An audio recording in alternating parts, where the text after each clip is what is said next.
अल्हम्दुलिल्लाहि रब्बिल आलमीन अस्सलातु वस्सलामु अला अशरफिल अंबिया वल मुरसलीन व अला आलिहि व अस्हाबिहि अजमाइन। अम्मा बाद फ़ाऊज़ु बिल्लाहि मिनश शैतानिर रजीम। बिस्मिल्लाहिर रहमानिर रहीम। रब्बि इश्रह ली सदरी व यस्सिर ली अमरी वहलुल उक़दतम मिन लिसानी यफ़क़हू क़ौली। रब्बि ज़िदनी इल्मा। अल्लाहुम्मा सल्लि व सल्लिम अला नबिय्यिना मुहम्मद। आमीन या रब्बल आलमीन। ये जो खुसूसी लेक्चर है हमारा उमरा नुक़बा व मावनीन तरबियती व मुशावरती इज्तिमा में आप लोगों के लिए सोशल मीडिया चंद हक़ाइक़ के उन्वान से ये रिकॉर्डिंग कराई जा रही है। अव्वल तो ये मैं लाइव ही करता हूँ, मगर रिकॉर्डिंग हमने अपनी सहूलत के लिए रख ली कि कुछ ऐसे मकामात जहाँ पर किसी मसरूफ़ियत की वजह से ना जा पाऊँ तो फिर वहाँ पर हम ये रिकॉर्डिंग जो है वो भी दिखा दें। सोशल मीडिया का एक ऐसा मौजू है कि जो मुब्तदी तरबियती कोर्स पिछले 5-6 साल से जो हमारे हो रहे हैं वहाँ पर हम मुसलसल इस मौजू पर बात कर रहे हैं। और मुब्तदी जो हमारे रफ़क़ा होते हैं और आप में से जिन हज़रात ने पिछले 5-6 साल में मुब्तदी कोर्स किया होगा तो वो भी सोशल मीडिया के एक मज़मून से गुज़रे होंगे मुब्तदी कोर्स में। ये इस साल जब तरबियती कमेटी का इजलास हुआ तो शोबा तरबियत की तरफ से ये बात आई कि सोशल मीडिया का मौजू हम मुब्तदी को तो पढ़ा रहे हैं और सालाना इज्तिमा पर भी इस पर गुफ्तगू अल्हम्दुलिल्लाह होती है। आसिफ अमीर साहब जो है बड़ी ज़बरदस्त गुफ्तगू करते हैं और उसके हवाले से हमें उसके ख़तरात के हवाले से आगाही देते हैं। तो क्यों ना हम उमरा नुक़बा के लिए भी इसी मौजू को लेकर आएँ, क्योंकि यहाँ पर कभी इस फ़ोरम पर इस पर बात नहीं हुई। और फिर किस अंदाज़ में बात की जाए, तज़कीरी गुफ्तगू बहुत सारी सुनते रहते हैं, हमारे सामने आती है। तो ये जो पूरा लेक्चर है ये एक इन्फॉर्मेटिव लेक्चर है, मालूमाती लेक्चर है। कुछ मालूमात है जो हम आपकी इजाफ़ा करना चाहेंगे सोशल मीडिया के हवाले से, ताकि जो ज़िम्मेदारान हैं वो इसको समझें कि असल में ये है क्या, सोशल मीडिया काम कैसे कर रहा है, और इस हवाले से हमारा कोई नॉलेज लेवल जो है वो ज़रा कुछ बढ़े। तो इसलिए उसका उन्वान भी सोशल मीडिया चंद हक़ाइक़ है और कुछ तफसीर हम उसके बाद तज़कीरी गुफ्तगू भी जो है इंशाअल्लाह एंड पे कुछ वो भी आएगी। सबसे पहले चंद सवालात हैं जो मैं आपके सामने रखना चाहूँगा। सबसे पहली बात ये कि हम आज के दौर में सोशल मीडिया मुफ्त क्यों है। देखिए, इंसान की सबसे ज़्यादा ज़रूरत जो है वो खाने पीने की है, रोटी की है। समझें आप, रोटी की सबसे ज़्यादा ज़रूरत है, मगर आप को अंदाज़ा होगा कि पूरी दुनिया में कहीं पर भी रोटी मुफ्त नहीं मिलती। रोटी कहीं पे मुफ्त नहीं मिलती। इंसान की सबसे ज़्यादा ज़रूरत जो है वो ये है, मगर हम देखते हैं कि सोशल मीडिया आपको मुफ्त मिल रहा होता है। सोशल मीडिया के लिए आप किसी इंटरनेट प्रोवाइडर को जो है कुछ पैसे देते हैं और इंटरनेट लेने के लिए, मगर सोशल मीडिया को आप कभी नहीं देते। तो ये मुफ्त क्यों है। और फिर अगली बात ये कि ये क्या सोशल मीडिया के बग़ैर आज के दौर में ज़िंदगी गुजारना मुमकिन है। क्या इसके बग़ैर हम तसव्वुर कर सकते हैं ज़िंदगी गुजारनी। इंशाअल्लाह ये आगे हम बात भी करेंगे कि जिस तरह खाना पीना ज़रूरी है, इस तरह सोशल मीडिया भी अब इंतहाई ज़रूरी हो चुका है। फिर एक प्लेटफॉर्म है व्हाट्सएप, मैं और आप हम सब यूज़ करते हैं। मुझे बताएं, व्हाट्सएप के मुकाबले की कोई एप्लीकेशन आपके ज़हन में हो। आपके ज़हन में बहुत सी एप्लीकेशन आ रही होंगी जो लोग इससे डील करते हैं कि जी वो टेलीग्राम की बात करेंगे, वो और बहुत से प्लेटफॉर्म्स की बात करेंगे। वो हैं ज़रूर, मगर कभी ऐसा नहीं हो सकता कि आपने मुझे व्हाट्सएप किया और व्हाट्सएप पे अगर मैंने रिप्लाई नहीं किया तो फ़ौरन आप मुझे टेलीग्राम करें, क्योंकि आपको यकीन होगा कि शायद मैं टेलीग्राम में हूँ कि नहीं, मगर व्हाट्सएप पे आपको यकीन है कि मैं व्हाट्सएप पे हूँ। यानी एक कंपनी रूल करती है। आया कि इसके पीछे क्या साइंस है, ये भी इंशाल्लाह इस पे हम कुछ बात करेंगे। फिर एक बात हमारे सामने आती है कि सोशल मीडिया प्लेटफॉर्म्स जो हैं वो हमारा डाटा ले रहे हैं। आमतौर पे मेरे और आप हम लोग कहते हैं कि ले रहे हैं तो क्या है, कौन सा डाटा है जो मेरा इन्होंने ले लेना है, क्या ये कोई ख़तरे की बात है या नहीं है, इस पर भी हम कुछ बात करेंगे। फिर आपके सोशल मीडिया प्लेटफॉर्म्स पे बहुत से इश्तिहारात आते हैं आपके और मेरे सामने, और हम देखते रहते हैं इश्तिहारात। BMW एक कंपनी है गाड़ियों की, वो भी अपना इश्तिहार देती है, मगर कभी मैंने और आपने BMW का इश्तिहार अपने सोशल मीडिया पर नहीं देखा। इसकी क्या वजह है, क्यों BMW का इश्तिहार जो है हमें कभी नज़र नहीं आया, इस पे भी हम बात करेंगे। देखिए, सोशल मीडिया की जब हम बात करते हैं, इस वक्त दुनिया की कुल आबादी जो है वो 8 बिलियन है। 8 बिलियन दुनिया की आबादी है और उसमें से 5 बिलियन आबादी सोशल मीडिया इस्तेमाल कर रही है। अच्छा, अब अगर हम बात करें कि ये 3 बिलियन रह गए, ये 3 बिलियन कौन है? तो आप खुद सोचेंगे ये 3 बिलियन कौन रह गए। जी बिल्कुल सही बात है, ये 3 बिलियन बच्चे हैं या फिर यानी कि वो आप कहेंगे जो बिल्कुल जो नहीं इस्तेमाल करें, मगर उनमें से मैक्सिमम क्या हैं, वो बच्चे हैं जो रह जाएं। बाकी हर शख्स जो कुछ शऊर रखता है तो वो सोशल मीडिया जो है वो इस वक्त इस्तेमाल कर रहा है।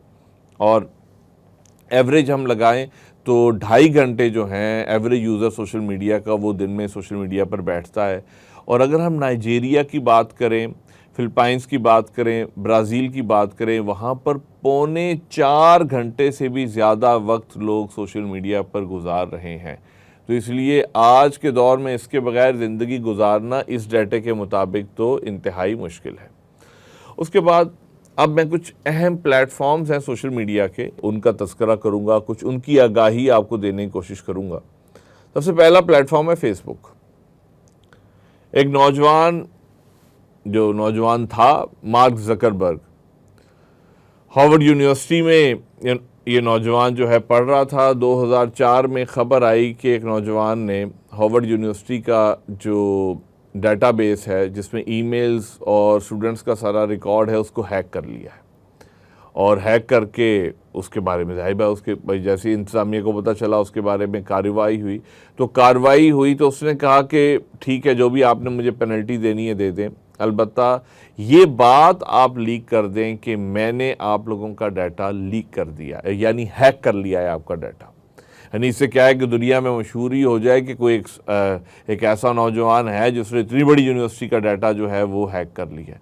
तो मार्क ज़करबर्ग, और उसके बाद फिर क्या किया, उसने फेसबुक वहाँ पे बनाया। याद रखें ये वो दौर है जब डेस्कटॉप था, यहाँ पे लोग डेस्कटॉप पर काम करते थे या लैपटॉप से, ठीक है, मोबाइल नहीं था, मोबाइल एंड्रॉयड मोबाइल मौजूद नहीं था। तो उसने डेस्कटॉप के लिए एक एप्लीकेशन बनाई और उस एप्लीकेशन में जो है उस तमाम स्टूडेंट्स आपस में इंटरेक्ट करना जो है उन्होंने शुरू कर दिया और बड़ी पॉपुलर हुई। इतनी पॉपुलर हुई कि 2005 में 13 मिलियन US$ की इन्वेस्टमेंट मार्क ज़करबर्ग को मिल गई।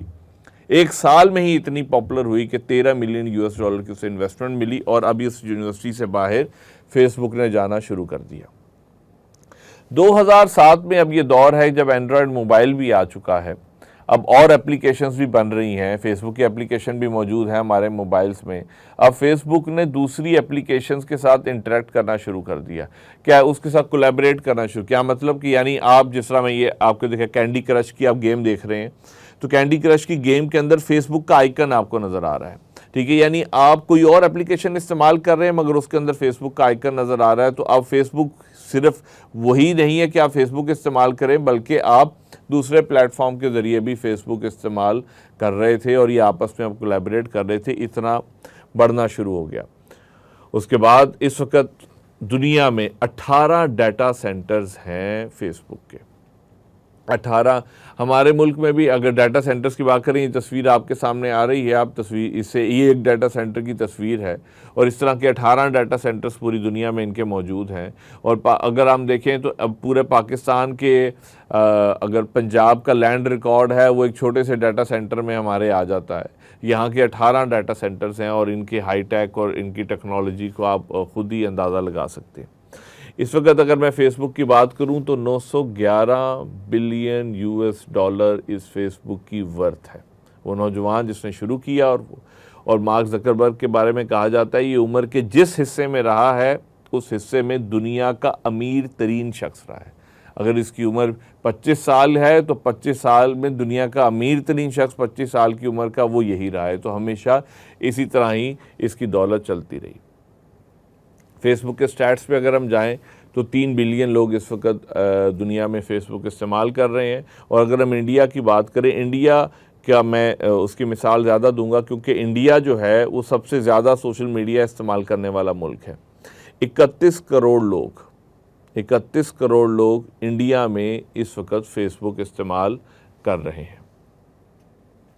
एवरेज यूज़र जो है इसका वो 35 मिनट इसको दिन में इस्तेमाल करता है।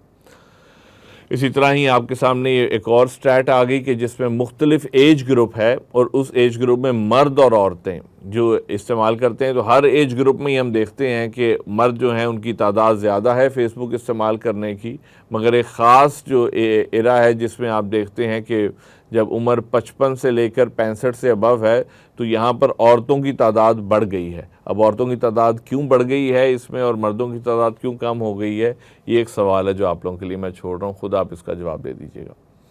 अच्छा, अब आ जाए जी व्हाट्सएप पे। अगला प्लेटफॉर्म है, ये भी बहुत पॉपुलर प्लेटफॉर्म है। दो नौजवान थे, ब्रायन एक्टन और जैन कॉम। 2009 में इनकी फेसबुक में जॉब नहीं हुई तो इन्होंने सोचा कि हम खुद अपना एक प्लेटफॉर्म बनाएं। इन्होंने अपना एक प्लेटफॉर्म जो है उसका आगाज़ किया, वो था व्हाट्सएप। याद रखें ये वो दौर है जिसके अंदर जब आपने कोई मैसेजेस करने हैं तो मैसेजेस आपको पेड करने पड़ते हैं, हर मैसेज के आपको पैसे देने पड़ते थे अपनी सेलुलर कंपनी को। तो व्हाट्सएप एक ऐसी एप्लीकेशन इन्होंने बनाई, उसका खालिस मकसद क्या था, इंसानी खिदमत, यानी लोगों के लिए मैसेजिंग फ्री हो जाए, पूरी दुनिया में मैसेज करें, जहां भी करना चाहिए मैसेज करें और कुछ पे भी ना करना पड़े। इन्होंने ख़ास बात की, उस वक्त फेसबुक चूँकि चल रहा था और फेसबुक में लोग इन्वेस्टमेंट भी कर रहे थे, इश्तिहार भी आ रहे थे। इन्होंने कहा हम कोई इश्तिहार नहीं दिखाएंगे, हम मोनेटाइज नहीं करेंगे व्हाट्सएप को। व्हाट्सएप का मकसद जो है वो सिर्फ़ और सिर्फ लोगों की खिदमत है। अब सवाल पैदा हुआ कि अगर मोनेटाइज नहीं करेंगे, आमदनी नहीं होगी व्हाट्सएप की, तो व्हाट्सएप चलेगा कैसे? तो फिर इन्होंने अगले 2010 में अगले साल ही एक ऑफ़र लगाई कि वॉलंटियर कंट्रीब्यूशन $1, जो चाहता है $1 दे दे हमें, ठीक है, यानी आप दे देंगे तो ये वॉलंटरी कंट्रीब्यूशन होगी आपकी तरफ से। तो फिर हम जैसे लोगों को तो शायद समझना है कि डॉलर देना भी कैसा है उस 2010 में, मगर ये है कि जो तो यूएसए में और दूसरे यूरोपियन में ममालिक में उन्होंने तो बड़ी खुशी खुशी $1 उनको दिए। अलबत्ता ये इससे को बहुत उनका को प्रॉफिट जनरेट नहीं हो गया, अलबत्ता ये हो गया कि उनके जो कॉस्ट थी वो उनकी पूरी होनी शुरू हो गई और ये कि कोई लॉस में नहीं गया और व्हाट्सएप उन्होंने ही इन्हीं अंदाज में जो है वो चलाया। अलबत्ता 2014 में एक ख़बर आई कि एक ऐसा प्लेटफॉर्म जो $1 कमा कर नहीं देता, मार्क ज़करबर्ग ने उसे $19 बिलियन का ख़रीद लिया है। अब ये सवाल था कि इसको क्या ज़रूरत पड़ी इसे ख़रीदने की और इससे क्या, तो ये ख़बर फैल गई कि मार्क ज़करबर्ग दुनिया का डाटा इकट्ठा कर रहा है और अब ये व्हाट्सएप से भी डाटा लेना चाहता है। मगर ये शुरू में फेसबुक ने कह दिया कि टेक्नोलॉजी व्हाट्सएप की और है, फेसबुक की और है, ये आपस में डाटा शेयर नहीं कर सकते। ये बात सबको बताई गई और ये दोनों ओनर्स जो थे, इनसे व्हाट्सएप लेकर इनको मुलाजिम रख लिया गया व्हाट्सएप पे और कहा गया कि जो आपकी पॉलिसीज़ हैं मॉनेटरी के मोनेटाइज नहीं करना है, इसे वेलफेयर के लिए रखना है, उन्हीं पॉलिसीज़ पे चलेगा। अलबत्ता फिर ये ख़बर आई 2017 में कि वो जो डाटा था वो पहले दिन से ही व्हाट्सएप से फेसबुक में जाना शुरू हो चुका था और ये दोनों ओनर्स जो थे, इन दोनों ओनर्स के बारे में की जो पॉलिसीज़ को नहीं चलाया मार्क ज़करबर्ग ने, तो इन्होंने व्हाट्सएप को फिर खैर बात कह दिया। व्हाट्सएप की अगर हम बात करें, इस वक्त दुनिया की तकरीबन 3 बिलियन आबादी जो है वो व्हाट्सएप इस्तेमाल कर रही है और 60 मुख्तलिफ़ ज़ुबानों में व्हाट्सएप मौजूद है। 180 ममालिक जो हैं वो इस वक्त वहाँ तक इसकी कवरेज है। 180 ममालिक में व्हाट्सएप इस्तेमाल हो रहा है और सिर्फ इंडिया की बात करें तो 34 करोड़ लोग जो हैं इस वक्त इंडिया में व्हाट्सएप इस्तेमाल कर रहे हैं। अगला प्लेटफॉर्म है जी इंस्टाग्राम। इंस्टाग्राम भी एक पॉपुलर प्लेटफॉर्म है। 2010 में दो नौजवान थे, केविन सिस्ट्रॉम और माइक क्रेगर। इन दोनों ने मिलकर जो है, इनका एक आर्टिस्टिक जहन था, एक नेचर, ब्यूटी, रंग, वीडियोस, इस पे इनका ज़्यादा इंटरेस्ट था। तो इन्होंने कहा क्यों ना एक प्लेटफॉर्म ऐसा बनाया जाए। फेसबुक चूँकि मौजूद है पहले से ही, मगर एक ऐसा प्लेटफॉर्म जहाँ पे लोग आएँ अपनी तस्वीरें शेयर करें, जहाँ लोग आएँ अपनी वीडियोस शेयर करें और वहाँ पर ऐसे फ़ीचर्स हों वो अपनी वीडियोस और अपनी तस्वीरों को मज़ीद उभार के जो है वो लोगों को दिखा सकें। तो उन्होंने एक प्लेटफॉर्म जो है इंस्टाग्राम, उसका आगाज़ किया और तो ये कि असल में जैसे ही आया तो इसका सबसे बड़ा कंपिटेंट जो था वो फेसबुक था। फेसबुक के से ही इसका बुनियादी तौर पे मुकाबला था। और ये इतना पॉपुलर हुआ इंस्टाग्राम कि जब ये पहले दिन लॉन्च हुआ 10 लाख लोगों ने इसको डाउनलोड किया। आपको पता है कोई एप्लीकेशन आती है तो आहिस्ता आहिस्ता लोगों को पता चलता है कि इस एप्लीकेशन क्या है, इसमें क्या होना है, क्या नहीं। मगर ये एक ऐसी एप्लीकेशन थी कि पहले दिन ही लोग इंतज़ार में थे और 10 लाख लोगों ने इसको डाउनलोड किया। अलबत्ता ये शुरू में कोई प्रॉफिट जनरेटिंग तो प्लेटफॉर्म था भी नहीं, कोई इतना प्रॉफिट तो इसने जनरेट नहीं किया। मगर इसका जो कंपेटिटर था फेसबुक, और हमने तो दुनिया ने देखा कि 2012 में फेसबुक ने परचेज कर लिया $1 बिलियन में इंस्टाग्राम। अब ये कोई इतना को बहुत ज़्यादा कमाने वाला तो ये प्लेटफॉर्म नहीं था, मगर फिर भी ये जो है इसको मार्क ज़करबर्ग ने इस प्लेटफॉर्म को भी ख़रीद लिया। शुरू में तो इस प्लेटफॉर्म ने कोई इतना प्रॉफिट मार्क ज़करबर्ग को दिया भी नहीं, मगर 2023 के आदाद-ओ-शुमार जो हैं उनके मुताबिक इस वक्त उसकी वर्थ $100 बिलियन की हो गई है। यानी $1 बिलियन का लिया गया था 2012 में, और 11 साल में जो है वो $100 बिलियन पर ये चला गया है। तो इस वक्त आप देखेंगे तो ये इंस्टाग्राम के स्टैट्स अगर हम लें तो इस वक्त 2 बिलियन आबादी दुनिया की जो है वो इसे इस्तेमाल कर रही है। 30 मिनट एवरेज है जो लोग इसको इस्तेमाल करते हैं। और सिर्फ इंडिया की बात हम करें तो तकरीबन 23 करोड़ लोग जो हैं इंडिया में इंस्टाग्राम को इस्तेमाल कर रहे हैं। अब आप देखिए मार्क ज़करबर्ग के पास इस वक्त ये 3 प्लेटफॉर्म्स मौजूद हैं। एक है व्हाट्सएप जिसके इस वक्त वर्थ जो है $44 बिलियन की है। फिर इंस्टाग्राम $100 बिलियन और फेसबुक $911 बिलियन। अब ये एक शख्स है जिसकी कंपनी है, उसका नाम है मेटा। और ये बड़े प्लेटफॉर्म्स मैं सिर्फ बता रहा हूँ, बाकी छोटे छोटे बहुत से प्लेटफॉर्म्स और इस मेटा कंपनी जो ओन करती है। इस वक्त मार्क ज़करबर्ग के कंट्रोल में ये तमाम बड़े बड़े प्लेटफॉर्म्स जो हैं वो मौजूद हैं। सोशल मीडिया प्लेटफॉर्म पैसा कैसे बना रहे हैं, ठीक है, ये एक सवाल है और इसका जवाब आप लोगों को आपके इल्म में भी होगा बहुत से लोगों के। इंशाल्लाह इस पे ज़रा मज़ीद बात करते हैं कि क्या वजह है। सोशल मीडिया के टैक्टिक्स क्या हैं। सोशल मीडिया के बारे में कहा जाता है कि ये सोशल मीडिया जो है आज का जो दौर है ये इसे कहा जाता है रेस ऑफ अटेंशन। जो जितनी अटेंशन ले लेगा उतना कामयाब। मिसाल के तौर पर मैं आपको बताता हूँ, पाकिस्तान में बहुत सी गेम्स खेली जाती हैं। सबसे ज़्यादा कौन सी गेम देखी जाती है? जी बिल्कुल, क्रिकेट देखी जाती है। अब क्रिकेट में बहुत से ममालिक खेलते हैं। सबसे ज़्यादा कौन सा मैच जो है वो लोगों की अटेंशन लेता है? तो आप देखेंगे कि पाकिस्तान और इंडिया का मैच है, सबसे ज़्यादा टेंशन लेता है कि बाज़ार खाली हो जाते हैं, रोडें खाली हो जाती हैं। क्या है वो कामयाब हो गए। पाकिस्तान और इंडिया के मैच जो है वो अटेंशन लोगों की लेने में कामयाब हो गए। हालांकि हमारा कौमी खेल जो है वो हॉकी है, मगर हॉकी अब हमारी अटेंशन नहीं लेता। क्या है, इसके पीछे पूरी एक लॉबी होती है, पूरी एक स्ट्रेटजी होती है जिसके ज़रिए लोगों को उस खेल की तरफ, उस चीज़ की तरफ जो है मुतवज्जे किया जाता है। तो अब जिस तरह आप यहाँ देख रहे हैं कि यहाँ पे बहुत से लोग मौजूद हैं, मगर एक दरमियान में जो लाल रंग का है उसने अटेंशन का प्ले कार्ड पकड़ा हुआ है, तो सब लोग उसी को देख रहे हैं, ठीक है। वही नुमाया आपको नज़र आ रहा है, मगर और लोग भी नुमाया नज़र आ रहे हैं, और लोग भी मौजूद हैं मगर नहीं नज़र आ रहे। तो क्या है, इसी टेंशन के लिए सोशल मीडिया प्लेटफॉर्म्स भी क्या चाह रहे हैं कि वो उन्होंने इसी तरह अटेंशन इंजीनियर्स हायर किए। अटेंशन इंजीनियर्स क्या करते हैं, एक यानी ये इस प्लेटफॉर्म को इस अंदाज में उन्होंने बनाया कि इसके अंदर एडिक्शन है, एडिक्टिव पोटेंशियल है, यानी इसके अंदर एडिक्शन एक नशा है।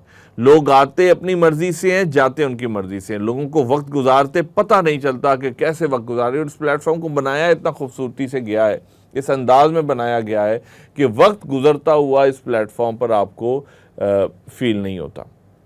और फिर आप देखेंगे कि सोशल मीडिया जो है कि इस वक्त हम इतने जकड़े हुए हैं। हम घर में हैं, हम घर से बाहर हैं, हमारे हाथों में मोबाइल है, मोबाइल के साथ हैं। हम तन्हाई में हैं तब भी हमारे पास मोबाइल है। यहाँ तक कि अब हम ये भी अफोर्ड नहीं कर सकते कि वॉशरूम बगैर मोबाइल के जाएं। अब वॉशरूम में भी मोबाइल हमारे साथ जा रहा है। क्या है, ये है वो सोशल मीडिया एडिक्शन जिसने उस एडिक्टिव पोटेंशियल उसके अंदर पैदा किया गया कि इसकी जुदाई हम अफोर्ड नहीं कर सकते। और फिर हो ऐसे कि लोग इतना कुछ छोड़ जाएं इसमें जिसके बारे में वो खुद भी ना जानते हों। एक मशहूर अदाकारा है, उस नाम लेना मुनासिब नहीं है, उसने फेसबुक को एक दफ़ा कहा कि मुझे बताओ कि मुझे पता चला है कि आप मेरा बहुत सा डाटा है मेरा आपके पास, आप लोग, क्योंकि मैं सोशल मीडिया बहुत इस्तेमाल करती हूँ, मेरा बड़ा डाटा है आपके पास, तो मुझे बताओ मेरे बारे में क्या जानते हो तुम। उसके बारे में जब फेसबुक ने उसको बताया, उसकी जो रिपोर्ट उसको निकाल के दी, वो खुद हैरान हो गई कि मैं तो खुद अपने बारे में इतना नहीं जानती जितना फेसबुक मेरे बारे में जानता है। मुझे कौन सा मौसम पसंद है, कौन सा वाक़या मेरे पे क्या असरात पैदा करता है, मेरा मूड अच्छा हो तो मैं क्या करती हूँ, मेरा मूड बुरा हो तो मैं क्या करती हूँ, मेरे क्या इंटरेस्ट हैं, कौन सी चीज़ जो है, कौन सी ऑफ़र्स जो हैं जिनको मैं लपक के सबसे पहले लेती हूँ, कौन सा ड्रेस है जो मुझे हर वक्त पसंद है, कौन से ब्रांड्स हैं जिनके पीछे मैं भागती हूँ। यानी वो सब चीज़ें जो हैं उसके पास, फेसबुक के पास जो है उसकी मौजूद थी, और वो ख़ुद हैरान रह गई उसको देख के भी। अब ये क्या है, ये देखिए आपके सामने एक तस्वीर आ रही है, ये ज़ेरे ज़मीं जो है एक जहाँ पहले तेल होता था वहाँ मैंने लिखा हुआ है डाटा, ठीक है। ज़ेरे ज़मीं जो है ये डाटा मौजूद है। ये डाटा क्या, पहले तो यहाँ से तेल निकलता था। ये ख़बर एक आई कि ऑयल वर्सेस डाटा, कि ऑयल ज़्यादा कीमती है कि डाटा ज़्यादा कीमती है। सोशल मीडिया वेबसाइट्स हमारा डाटा ले रही हैं। अब वो डाटा कहा जाता है कि ये तेल के मुकाबले का है, तो फिर सवाल उठा कि तेल ज़्यादा कीमती है कि ये डाटा ज़्यादा कीमती है। मज़ीद बात आई, is data the new oil of 21st century और जस्ट अ ओवररेटेड एसेट। फिर कहा कि 21वीं सदी का तेल डाटा है तो नहीं है, यानी लगता है ऐसा है, ठीक है। ये भी शकूक व शुबात आए। मज़ीद clarity I, data is the new oil and that's a good thing. यानी कहा गया नया तेल आज के दौर का क्या है, वो डाटा है। यानी जिसके पास ये डाटा है तो उसके पास तो जो है वो समझें कि तेल है। और फिर आया, data isn't the new oil, it's way more valuable than that. यानी डाटा जो है उसके बारे में ये बात आई कि ये तो तेल तो बहुत पीछे रह गया, असल तो डाटा है। तो जिनके पास डाटा मौजूद है, जिनके पास, जिन मुल्कों के पास ये डाटा है, जिन कंपनीज़ के पास डाटा है, तो वो अब कहीं पे ये तेल की कंपनियों से तो कहीं ज़्यादा जो है वो आगे बढ़ गई हैं, ठीक है। तो इस वक्त दुनिया की जो दौड़ है वो डाटा लेने में है, तो उसके बारे में बात आई। अब ये डाटा है क्या, यानी आप कहें कि जी डाटा कौन सा है जो ये हमारा ले रहे हैं। हमारा पर्सनल डाटा है इनके पास, उसमें से कुछ चीज़ें मैं बस आपके सामने रख रहा हूँ। ये क्या है, ये हमारे डाटा में जो इनके पास चीज़ें मौजूद हैं, हमारी लोकेशन, हम किस वक्त कहाँ मौजूद होते हैं, हम शादीशुदा हैं या नहीं हैं, अगर हम शादीशुदा हैं तो हमारी क्या एक्टिविटीज़ हैं, क्या शादी पे इक्तिफ़ा है या कुछ और मसाइल भी हैं, या फिर शादीशुदा नहीं है तो हम क्या कर रहे हैं, ये भी डाटा इनके पास है। फिर हम क्या जॉब करते हैं, हमारा फाइनेंस क्या, यानी हमारे फाइनेंशियल स्टेटस क्या है, ठीक है, किस कैटेगरी से हम ताल्लुक़ रखते हैं, मिडिल क्लास है, अपर मिडिल क्लास है, लोअर क्लास है, क्या एलीट क्लास है, किससे हम ताल्लुक़ रखते हैं। फिर इंश्योरेंस पॉलिसीज़ हमने लेकर रखी हैं कि नहीं रखी। फिर कौन से इश्तिहारात हम देखना चाहते हैं, किन को हम प्रेफर करते हैं, हमारी ज़रूरियात क्या हैं, हमने इस साल वोट किसे दिया, ये डाटा भी नहीं चाहिए, ठीक है, वोट दिया या नहीं दिया ये भी। और फिर रिलीजियस व्यूज़ क्या हैं, हमारे मजहबी रुझानात क्या हैं, ठीक है, ये भी डाटा इनके पास है। फिर उसके बाद सियासी पॉलिटिकली हम जो हैं, सियासी जमातें जो हैं, उनमें से किन किन सियासी जमातों को हम पसंद करते हैं और किन को हम नहीं पसंद करते। ये दोनों तरह का डाटा जो है ये हमारा इकट्ठा कर रहे होते हैं। अगला सवाल कि डाटा इनके पास आ कैसे रहा है, और आप में से अक्सर बेशतर को ये बात समझ होगी। डाटा क्या है, हम कुछ पोस्ट करते हैं सोशल मीडिया पर तो उससे हमारा डाटा चला जाता है। फिर हमको लाइक्स करते हैं, कोई पोस्ट आई हुई है वहाँ लाइक्स करते हैं, उससे हमारा डाटा इनके पास जाता है। फिर हम कमेंट्स जब करते हैं उससे इनके पास हमारा डाटा जाता है। अब आप में से कुछ हज़रात कहेंगे ना मैं पोस्ट करता हूँ, ना मैं लाइक करता हूँ, ना मैं कमेंट करता हूँ, तो मेरा डाटा तो नहीं जा सकता इनके पास। तो उनके लिए खुशखबरी है, ये है वेबसाइट थर्ड पार्टी कुकीज़। एक दौर ऐसा था कि आप किसी वेबसाइट पे जाया करते थे तो उस वेबसाइट पे आप जाकर अपना यूज़र नेम डालते थे, पासवर्ड डालते थे। पासवर्ड डालने के बाद वेबसाइट खुल जाती थी और आप उसको यूज़ करते थे। उसके बाद अगली दफ़ा जब जाते थे तो फिर क्योंकि वहाँ वो वेबसाइट कोई डाटा स्टोर नहीं कर सकती थी, आपको दोबारा से यूज़र नेम पासवर्ड डालना पड़ता था। अब आप देखते हैं कि आप एक वेबसाइट पे जाते हैं, आपका यूज़र नेम पासवर्ड पहले से डला होता है और जहाँ से आपने वेबसाइट छोड़ी होती है वहीं पे से वेबसाइट शुरू हो जाती है। अब ये क्या, यानी अब वेबसाइट से क्या किया, अब उन्होंने वो डाटा स्टोर कर सकते हैं और जब वो डाटा स्टोर करते हैं तो ये वेबसाइट्स आपका डाटा एक दूसरे से शेयर करते हैं। यानी आपने कभी सोशल मीडिया की वेबसाइट इस्तेमाल नहीं की होगी, मगर आपने जाके दराज.com वहाँ से कोई चीज़ ऑनलाइन परचेज़ की है, या फिर आप कोई न्यूज़ का चैनल जो है उसका वो आप देख रहे हैं और वहाँ से कुछ और देख रहे हैं, तो वहाँ से आपका डाटा जो है जा रहा है और जाकर फिर उसी कुएं में जो है वो इकट्ठा हो रहा है, जहाँ पर ये बड़े टाइकॉन्स बैठे हुए हैं जो डाटा का इंतज़ार कर रहे हैं। तो यानी आप बच नहीं सकते, ये डाटा आपका हर तरफ से जो है उनके पास जा रहा है, इकट्ठा हो रहा है। ये सवाल उठा था 2018 में और उसका फिर जवाब दिया फेसबुक ने। एक शेरल बहुत अच्छी पोस्ट पे फेसबुक पे मौजूद है मार्क ज़करबर्ग के बाद, तो उससे जब यही पूछा गया कि आप लोग ये फेसबुक जो है आप लोग हमारा डाटा ले रहे हैं, उसको इकट्ठा कर रहे हैं, तो उसने कहा कि अगर आप लोग डाटा नहीं देंगे, हम आपके डाटे से आपको एड्स दिखाते हैं। अगर आप चाहते हैं कि हम आपको एड्स ना दिखाएं, यानी आपका डाटा ना लें, तो फिर आपको इसका पे करना पड़ेगा फेसबुक को। हमारा डाटे से सोशल मीडिया कंपनियां जो हैं वो पैसे बना रही हैं। आप देख रहे हैं कि ऊपर से डाटा जा रहा है, नीचे से डॉलर निकल रहे हैं। ये कैसे बना रही हैं, इसका भी कुछ जवाब आपके पास होगा तो मज़ीद उस पर बात करेंगे। सबसे पहले क्या है, पर्सनलाइज एडवर्टिजमेंट। क्या है कि जो आपकी ज़रूरियात हैं उसके मुताबिक जो हैं आपको इश्तिहार दिखाए जाएँ, ठीक है। जो आप चीज़ चाहते हैं, जो आप सर्च करते हैं, जो आपकी ज़रूरियात हैं, उनको आपके सामने रखा जाए और बार बार आपको जो है वो दिखाया जाए, ठीक है। एक मैं आपको केस स्टडी देता हूँ। एक खातून है घर में, उनकी वॉशिंग मशीन पुरानी हो गई है या वॉशिंग मशीन ख़राब हो गई, दोनों सिचुएशन हो सकती हैं। अब उन्होंने देखा, उन्होंने कहा कि मुझे वॉशिंग मशीन, अब खामद के सामने बात रखनी है कि नई वॉशिंग मशीन लेनी है। अब खामद से बताने से पहले उन्होंने कहा मोबाइल पे मैं सर्च करती हूँ कि वॉशिंग मशीन कितने की आती है, कौन कौन से वर्जन वॉशिंग मशीन के मौजूद हैं। अब जैसे वो वॉशिंग मशीन को सर्च कर रही हैं तो सेम वाईफाई पे वो तमाम हजरात जो इस वक्त जिनका फाइनेंशियल स्टेटस ठीक है, वो कमाने वाले हैं, उनको, या घर होगा तो खामद होगा उस घर में, तो वो शख्स जो है उसको फ़ौरन मोबाइल पर वॉशिंग मशीन के एड्स आने शुरू हो जाएंगे। अच्छा, अब जब आप ऐड देखेंगे तो आप कहेंगे ठीक है रूटीन के एड्स हैं, आ रहे हैं कोई, यानी आप उसको ज़्यादा तो इम्पोर्टेंस नहीं देंगे क्योंकि आपको नहीं पता ये ऐड क्यों आ रहा है।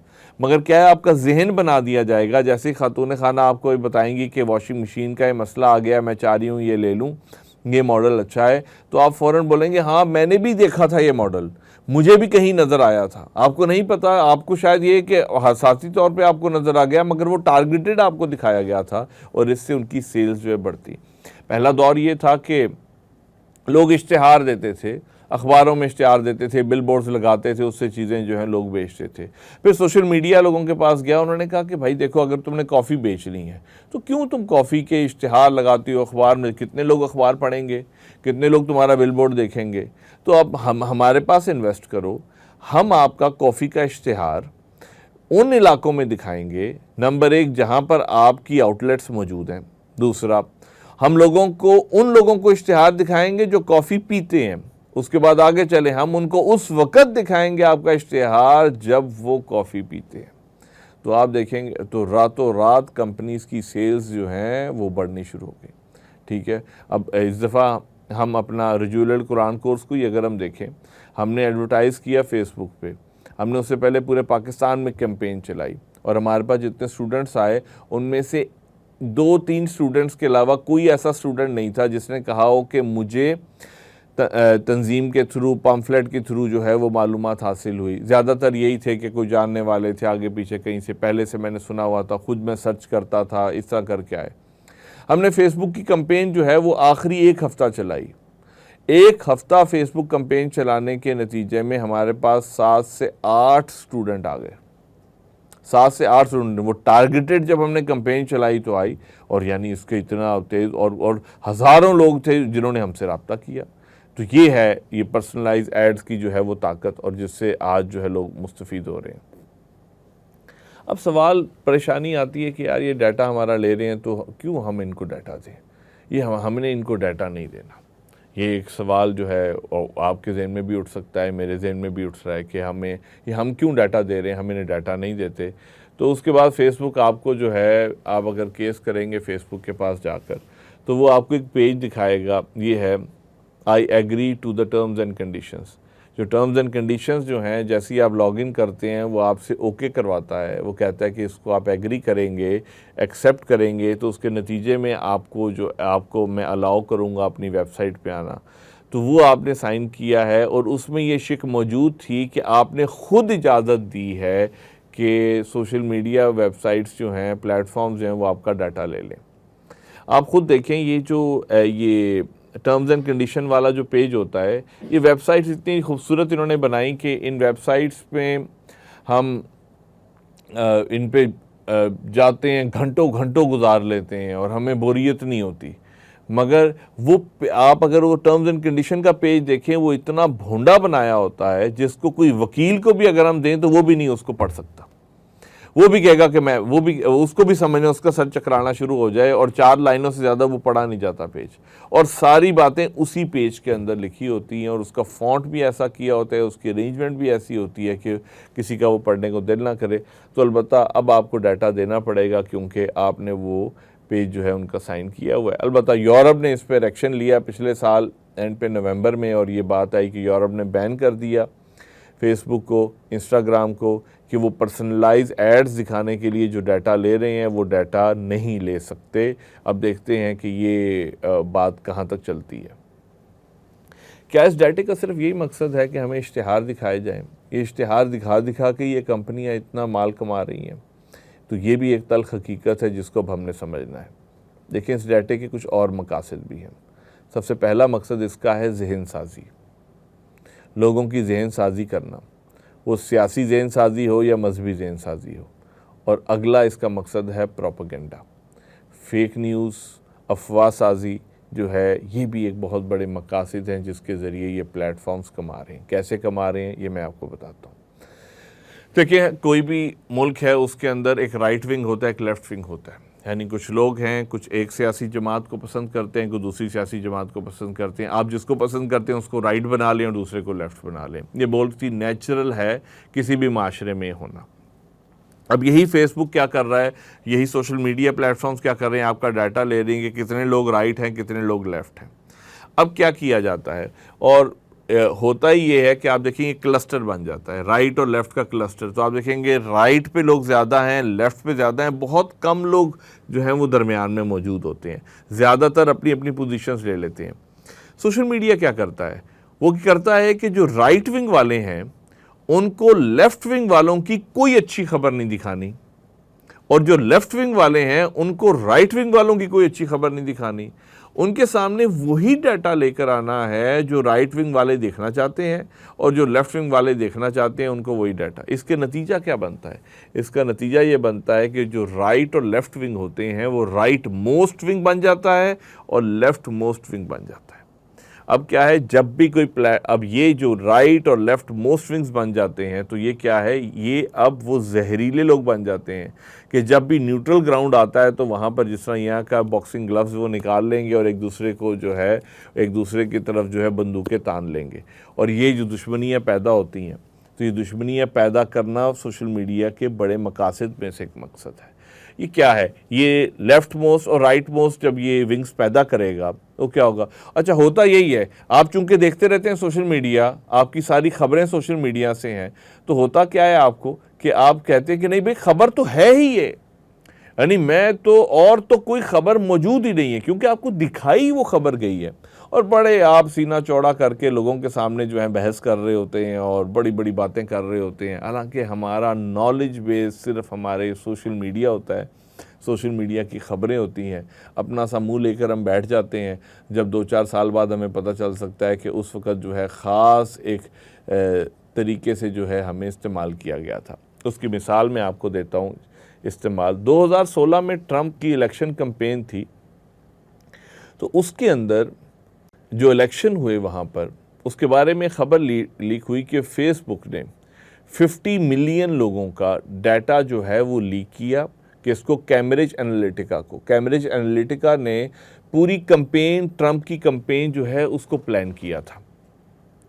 और उन्होंने डाटा जब लीक हुआ ट्रंप के पास, उन्होंने प्रॉपर ये बनाया कि कौन सी स्टेट में कौन सी चीज़ें जो हैं वो आपकी तरफ हैं और कौन सी आपके एंटी हैं।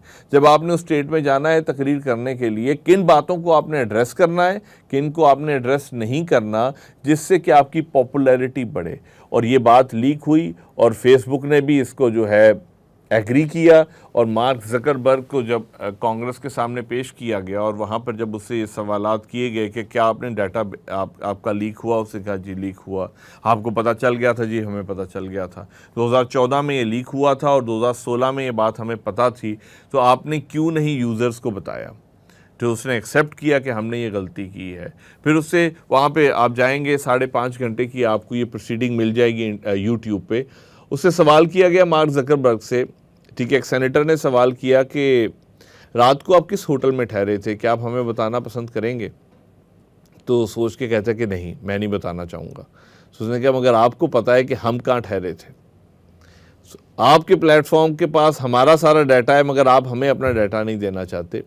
तो ये फिर अलबत्ता फेसबुक को फ़ाइन हुआ $725 मिलियन, 725 मिलियन US डॉलर जो हैं वो उनको फ़ाइन हुआ।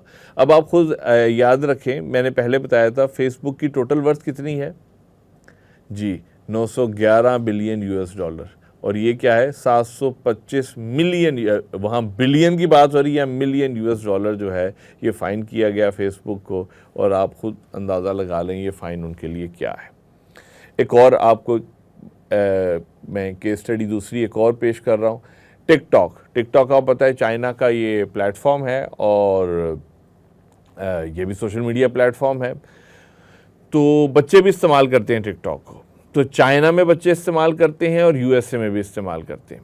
तो जो चाइनीज़ बच्चे हैं उनके बारे में कहा जाता है कि उनके लिए जो रिस्ट्रिक्शन लगाई है टिकटॉक ने कि एक बच्चा 40 मिनट दिन में टिकटॉक इस्तेमाल कर सकता है।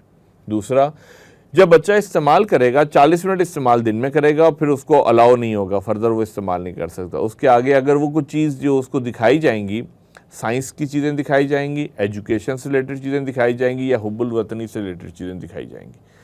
इसके मुकाबले में USA में जब बच्चे इसको इस्तेमाल करते हैं तो कोई टाइम लिमिट नहीं है और कंटेंट रिस्ट्रिक्शन भी नहीं है, हर किस्म का कंटेंट वहाँ बच्चे देखते हैं।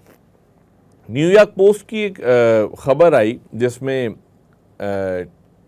अमेरिकन्स ने कहा कि China is hurting our kids with TikTok but protecting its own youth. यानी चाइना हमारे बच्चों को तबाह कर रहा है टिकटॉक के ज़रिए और अपने बच्चे बचा रहा है। ये खबर आई।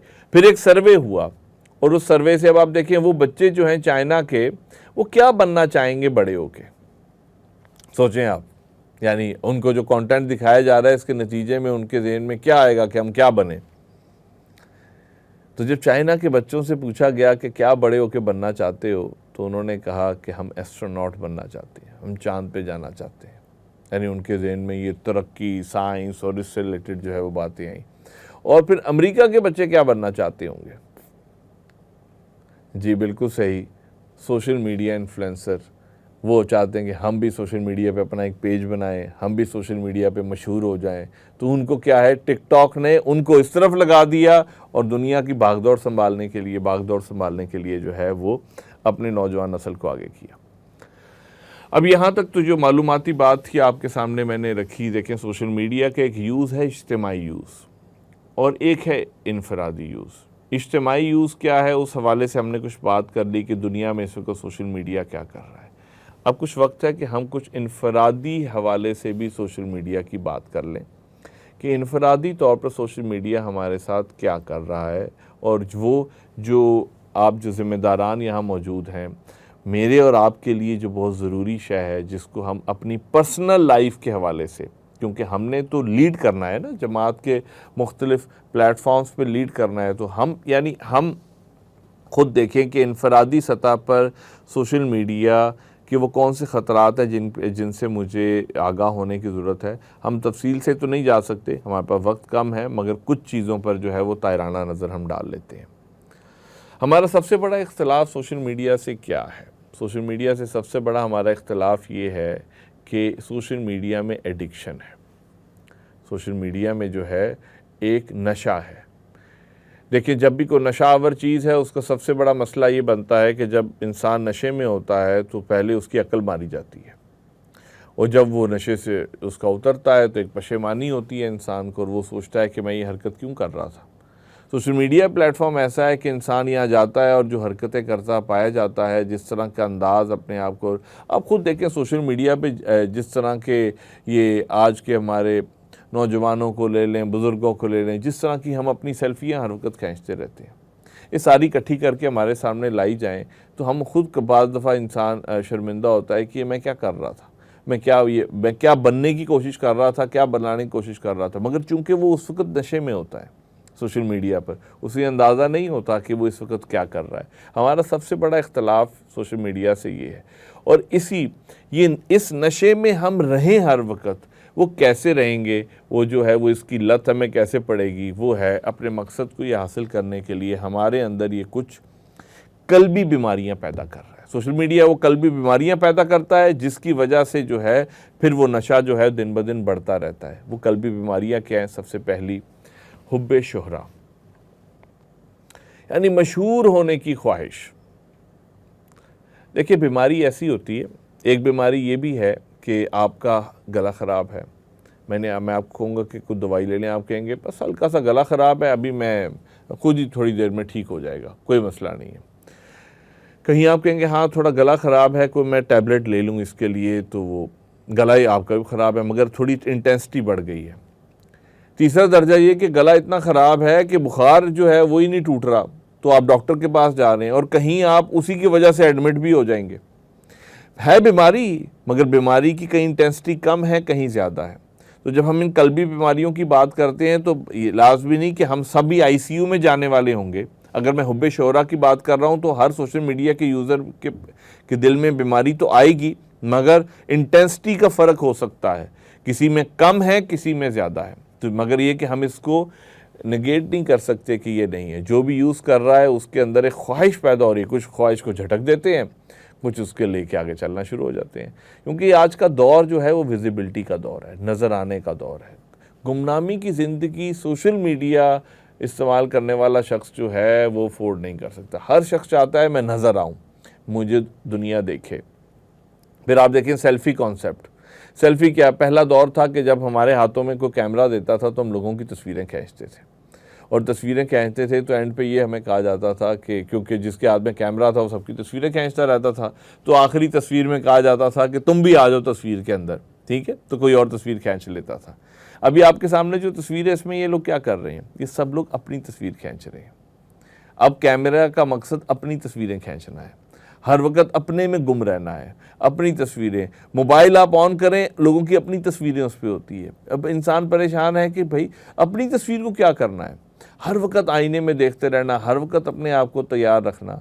और मेरा ज़ाती मुशाहिदा ये, मैं एक दफ़ा पेशावर से आ रहा था तरबियती कोर्स से ही, तो मेरे साथ डायगनल एक नौजवान बैठा हुआ था, और खुदा गवाह है कि 15 मिनट उसको लगे अपनी सेल्फ़ी को फाइनलाइज़ करने में, और मैं उसको देख रहा था कि वो क्या कर रहा है। बेचारा कभी यहाँ से फ़ोटो खींचता था, कभी वहाँ से खींचता था।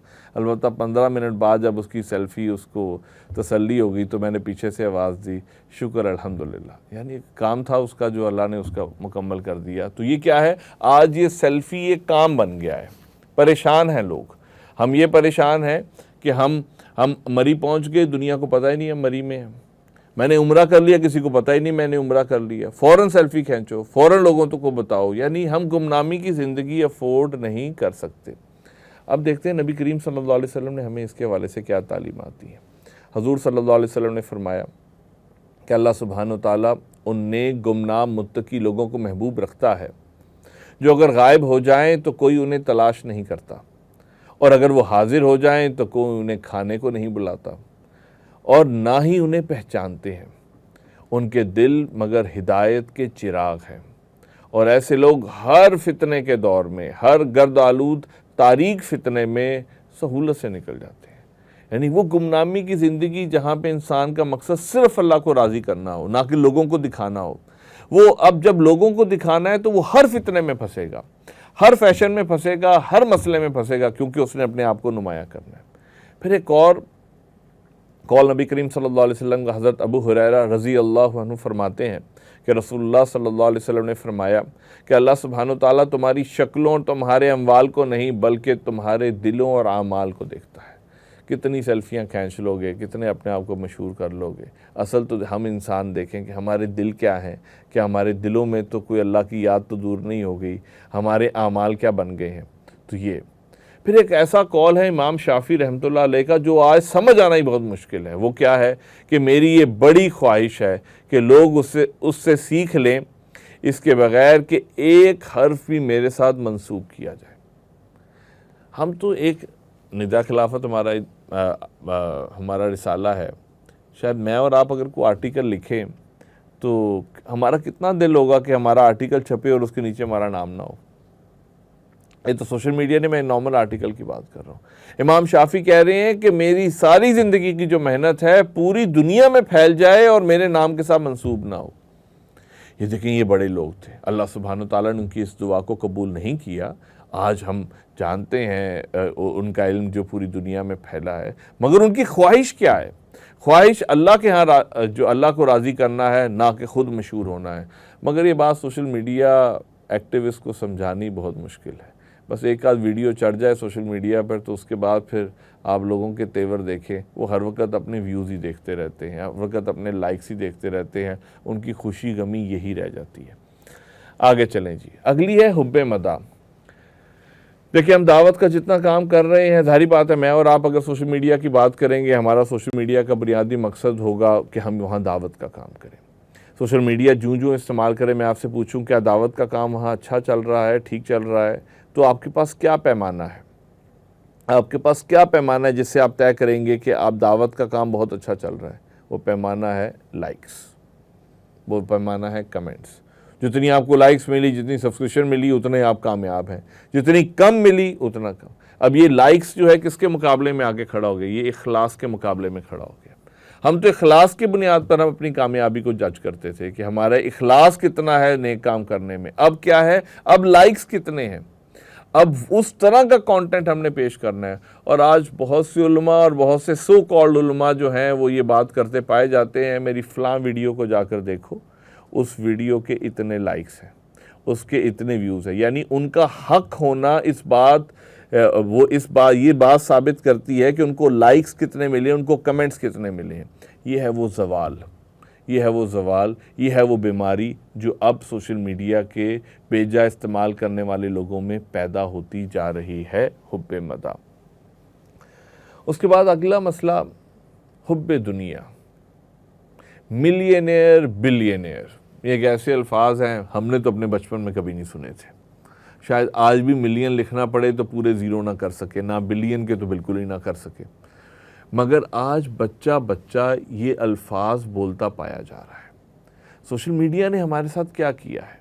उन्होंने एक आर्टिफिशियल दुनिया हमारे सामने लेकर आते हैं। एक शख्स एक ऐसी गाड़ी के सामने खड़ा होकर पूरी वीडियो बना रहा है जिस गाड़ी को तो शायद वो अगले 50 साल अफोर्ड नहीं कर सकता, मगर वो हमें ये बताने की कोशिश कर रहा है ये सारी गाड़ियाँ मेरी हैं।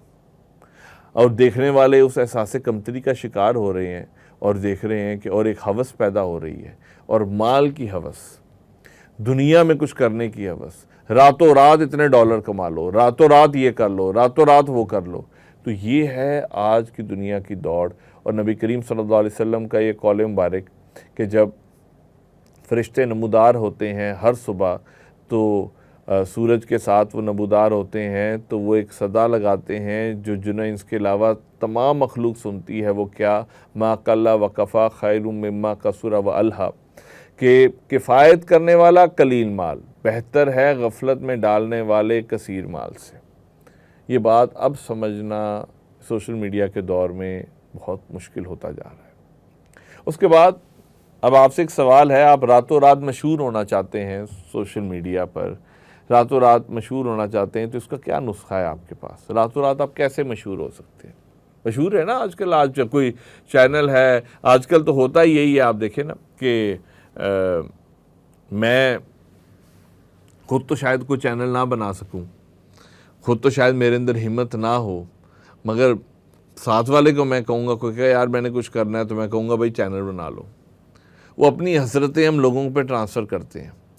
अब एक शख्स है, वो सोशल मीडिया पर आता है और कहता है मैं रातों रात मशहूर होना चाहता हूँ। हम उसे क्या मशवरा देंगे, कौन सा कंटेंट बनाए तो वो रातों रात मशहूर हो जाएगा? सोचें ज़रा आप लोग, कौन सा कंटेंट होगा जिससे कोई शख्स रातों रात मशहूर हो सकता है? चलें आपकी मुश्किल आसान करते हैं। फहाशी और उरियानी का कंटेंट। क्या फहाशी उरियानी का कंटेंट क्या है? बिल्कुल सादा अल्फाज में बोलूँगा, अपने लिबास, अपने कपड़े उतारने शुरू कर दें। जितने आप अपने कपड़े उतार पाएंगे उतने आप मशहूर हो जाएंगे। आप कहेंगे कि हाँ मैं अपने कपड़े नहीं उतार सकता, अच्छा नहीं लगता, कोई मसला नहीं है, आप लोगों को अपने घर में ले आएं। जितना आप घर में लेकर आएंगे, वो आप अगर अपना घर देखें तो 4 दरवाजे क्रॉस करके आपके वॉशरूम में को जाता है। आपका मेन गेट होगा, फिर सहन होगा, उसके बाद एक गेट होगा, फिर हर कमरे का अपना गेट होगा, फिर वॉशरूम का गेट होगा, फिर आपका वॉशरूम आ रहा है। वहाँ से आप लाइव चले जाएं, वहाँ पे लोगों को, वहाँ पे आप अपना सब कुछ वहाँ पे दिखाना शुरू कर दें। आप कहें आप अपने बेडरूम पे लेटें, अपना बेडरूम लोगों को दिखाना शुरू करें, जो कभी आपके हमसाये ने नहीं देखा, आपके घर वालों को नहीं पता कि आप बेडरूम में क्या कर रहे हैं, मगर पूरी दुनिया देख रही है। आप ये करना शुरू कर दें, आप रातों रात मशहूर हो जाएंगे। आज हम देख लें, आज हम बैठ के पूरा घर बैठ के क्या देख रहा होता है? यही चीज़ें देख रहा होता है कि हाँ जी वो घर, वो ये कर रहे हैं, सुबह ये कर रहे हैं, ये सोए हैं, ये गए हैं, ये लेटे हैं, बैठे हैं। ये क्या है, लोग जितनी अपनी पर्सनल लाइफ शेयर करते हैं, वो इसमें बहुत आला जो एक मेयार है लोग कायम करते हैं कि हम घर की औरतें नहीं दिखाते। यानी ये एक मजहबी मेयार है जो वो कायम कर लेते हैं, बाकी तो यही है। उसके बाद फहाशी और रियानी यहाँ से कम। आप कहें कि नहीं हम घर में नहीं घुसा सकते, हम अपने कपड़े नहीं उतार सकते, तो अगला जो है मशवरा मैं आपको दूंगा, तो आप दूसरों के तो कपड़े उतार सकते हैं ना, ठीक है, आप वीलॉग्स करने शुरू कर दें, आप सहाफ़ी बन जाएं, आप लोगों के कपड़े उतारने शुरू कर दें। जब लोगों के कपड़े आप उतारने शुरू करेंगे, उससे भी आप रातों रात मशहूर। आज आपकी सारी सहाफ़ी बरादरी क्या कर रही है? आज सारे सोशल मीडिया एक्टिविस्ट क्या कर रहे हैं? वो यही कर रहे हैं, लोग यही देखना चाहते हैं, ये खुद अपने कपड़े उतारे या लोगों के कपड़े उतारे। ये है वो आसान ज़ुबान में जो मैं आपको बता रहा हूँ कि इस वक्त जो है ये एक बहुत बड़ा मसला हो चुका है, और बहुत बड़ा मसला। और ऐसे ऐसे दयूस मौजूद हैं जिन्होंने इस सोशल मीडिया में मशहूर होने के लिए अपनी औरतों तक को नहीं बख्शा। उन औरतों को जो है अपने सामने नचवा कर जो है, और वो जो है इस अपने ये लाइक्स और कमाई और सारा कुछ अपनी मशहूरी कमा रहे हैं। मगर क्या है, ये मेयार सोशल मीडिया के लिए, क्योंकि सोशल मीडिया की शरीयत के मेयारात कुछ और हैं और बाकी शरीयत के मेयारात कुछ और हैं। आपके सामने खातून आ जाए तो आप नज़रें नीची कर लेंगे, आप जो है नहीं देखेंगे। वही खातून सोशल मीडिया में आपके सामने आ जाए तो फिर आंखें फाड़ फाड़ के, बल्कि उसको जूम करके देखेंगे। क्या है, ये मेयारात जो हैं बदल जाते हैं। हासिल कलाम क्या है? हासिल कलाम ये है, अगर हम इज्तिमाई सतह की बात करें, जो शुरू में हमारा मेन पोर्शन रहा, आज का दौर सोशल मीडिया का दौर है। इस मैदान को इस्तेमाल किए बगैर कोई भी दावत का काम अगर हम करना चाह रहे हैं, और अगर हम समझते हैं कि ये हो सकता है, तो वो नामुमकिन है। सोशल मीडिया प्लेटफॉर्म्स को इस्तेमाल करके दावत का काम करना, लोगों तक अपनी बात पहुंचाना, लोगों तक अपने नज़रियात पहुंचाना वक्त की ज़रूरत है। और इसके ज़रिए ही, क्योंकि इस वक्त दुनिया की सारी आबादी जो है वो सोशल मीडिया पर मौजूद है, इसके लिए बेहतरीन स्ट्रेटजी का होना, इसके लिए भरपूर तैयारी होना, इसके लिए भरपूर टीम का होना जो है, ये वक्त की ज़रूरत है। और इस पर अल्हम्दुलिल्लाह मरकज़ काम भी कर रहा है, मगर अभी भी हल्के के लेवल पे भी, हर लेवल पर इस पर बहुत काम करने की ज़रूरत है। और इसके बारे में गुफ्तगू करना और इसके एक्सपर्ट्स जो हैं उनके साथ ताल्लुक़ बनाकर उनको इस फील्ड के अंदर लेकर आना जो है, ये वक्त की ज़रूरत है। मगर इनफरादी सतह पर हमें इसकी हौलनाकियों से आगाह होने की ज़रूरत है, और ये सोचने की ज़रूरत है, इस सवाल का जवाब देने की ज़रूरत है, क्या मैं सोशल मीडिया इस्तेमाल कर रहा हूँ या सोशल मीडिया मुझे इस्तेमाल कर रहा है? एक ऐसा सवाल है जिसका हम जवाब देंगे तो हमें अंदाज़ा होगा कि हम क्या कर रहे हैं। मैं और आप इनकलाबी जमात से हमारा ताल्लुक़ है, हमारा मकसद बहुत बड़ा है, मगर मैं और आप सोशल मीडिया क्यों इस्तेमाल करते हैं? आप देखेंगे तो हम तो बस ये हमारी उंगलियां ऐसे ऐसे चल रही हैं, ऐसे ऐसे चल रही हैं हमारी, तो क्या है, तो वो हम किसी इनकलाब के लिए तो सोशल मीडिया इस्तेमाल नहीं कर रहे, हम तो वक्त गुजारी के लिए कर रहे हैं, टाइम पास के लिए कर रहे हैं। तो क्या है, सोशल मीडिया हमें इस्तेमाल कर रहा है, हम नहीं सोशल मीडिया को इस्तेमाल कर रहे। हाँ, इज्तिमाई सतह पर हो रहा होगा, इज्तिमाई सतह पर हमारे चैनल्स हैं वो काम कर रहे हैं, माशाल्लाह डॉक्टर साहब की दावत अमीर मोहतरम के पैगामात लोगों तक पहुँचाए जा रहे हैं। मैं और आप क्या कर रहे हैं? अगर हम कुछ नहीं कर रहे तो हम इससे जान छुड़वा लें और हम इज्तिमाई सतह पर जो है अपनी मेहनत डालें और इनफरादी सतह पर इसकी हौलनाकियों से बचें। और फिर ये ऐसा ना हो कि जो भी कुछ नेकियां हमने आज तक कमाई हैं और इसके नए नए हरबे और नए नए अंदाज में जो है वो सब की सब चीज़ें जो हैं हम वो कारक कर लें। अल्लाह सुब्हानो ताला मेरी और आपकी हिफाजत फरमाए। व आखिर दावाना अनिल हम्दुलिल्लाहि रब्बिल आलमीन। अस्सलामु अलैकुम व रहमतुल्लाहि व बरकातुहू।